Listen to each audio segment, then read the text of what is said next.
High costs of living are driving people to protest in the streets against crippling prices.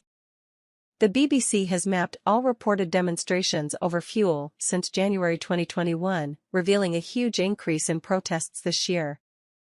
Fuel costs affect many aspects of daily life: personal travel, transportation of goods, energy for electricity and heating. Around the world, demonstrators have called for change. They've demanded that petrol be made more affordable or available at all. They've sat in peaceful protests and they've attacked governments. Some have paid an even higher price. Fights over fuel. 16-year-old Khadija Ba was standing on her family's front porch when she was shot.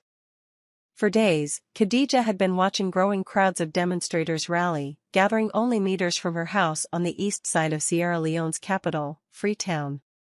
But on August 10, the protests turned violent. As armed police clashed with protesters, a stray bullet hit Khadija. She sank to the ground and died almost immediately. Her mother, Maria Sese, is still struggling to come to terms with the death of her daughter. A student at the local secondary school, Khadija's dream was one day to become a nurse.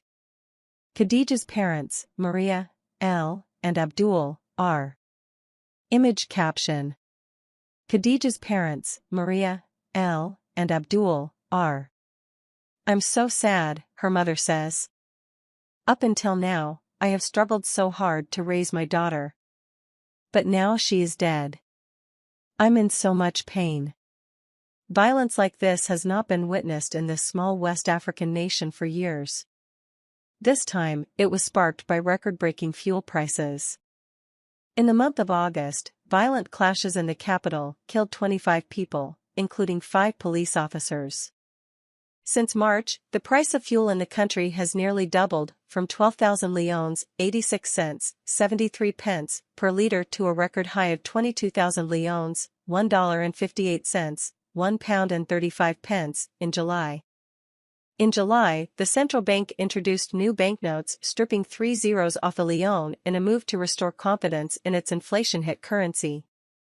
Protesters take to the streets on August 10 in Freetown. Image source, AFP. Image caption.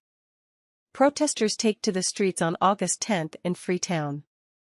Eventually, the violence was subdued after the authorities declared a citywide curfew.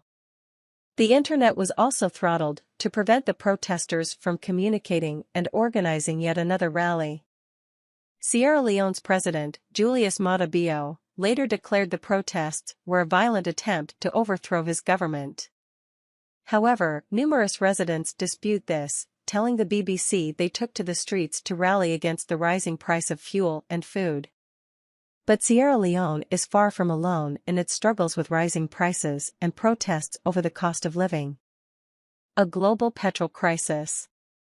By analyzing data on demonstrations worldwide, collected by the Armed Conflict Location and Event Data Project, ACLED, the BBC has established that between January and September this year, people in more than 90 countries and territories took to the streets over the price or availability of fuel.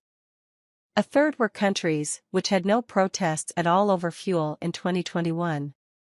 For example, Spain had none in 2021, but saw 335 individual rallies just in March this year. Aside from Antarctica, not a single continent has remained free of fuel protests in the last 9 months. In Indonesia, there have been more than 600 protests over petrol so far this year, compared to just 19 in 2021.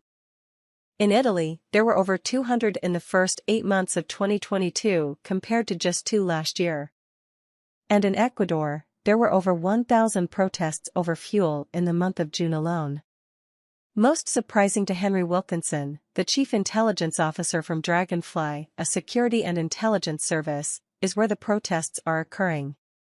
What is unusual this time is that we are seeing protests in places that are usually not prone to protests. The war in Ukraine has had a huge disproportionate impact. A resolution to the conflict would ease the global crisis significantly, he says. Reasons for the rises. The war in Ukraine is just one of many factors driving up the global price of fuel. Crude oil was cheaper at the beginning of the COVID pandemic because many businesses temporarily closed and the demand for energy collapsed. But as life returned to the new normal and energy demands increased, suppliers have struggled to keep up with demand, which has pushed up prices. The US dollar is at an all-time high against other major currencies, the pound, the euro, China's yuan, and the Japanese yen. The oil used to make petrol is paid for in US dollars. So a weak local currency against the dollar makes fuel even more expensive. Finally, the Ukraine-Russian conflict has led to many countries declaring a ban on Russian oil imports. That means the demand for other oil from other producers has gone up, leading to higher prices. From economic to political collapse.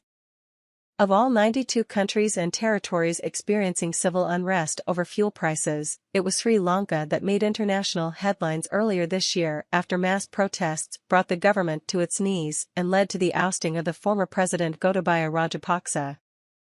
With one of the highest rates of inflation anywhere in Asia, Sri Lankans are suffering a major cost of living crisis as the price of fuel, food and medicine continues to rise. Police used tear gas to disperse students protesting in Sri Lanka's capital Colombo over the country's economic crisis. Image caption. Police used tear gas to disperse students protesting in Sri Lanka's capital Colombo over the country's economic crisis. 48-year-old Vimala Disanayaka runs a vegetable stall in the upper-class suburb of Thalawathugada, Colombo. She says her family is now living hand-to-mouth. Prices of everything have gone through the roof. Our costs of living are rising, but our income hasn't changed, she says.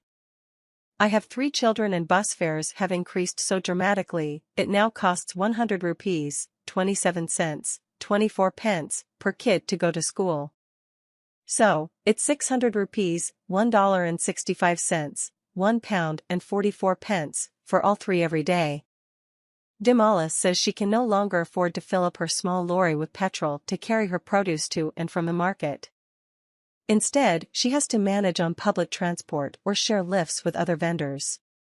Prices are so expensive, my customers don't want to spend a lot. People who used to buy 500 grams or 1 kilogram of vegetables now ask for 100 grams or 250 grams. And those who used to come by car or motorbike are now either walking or using a push bike.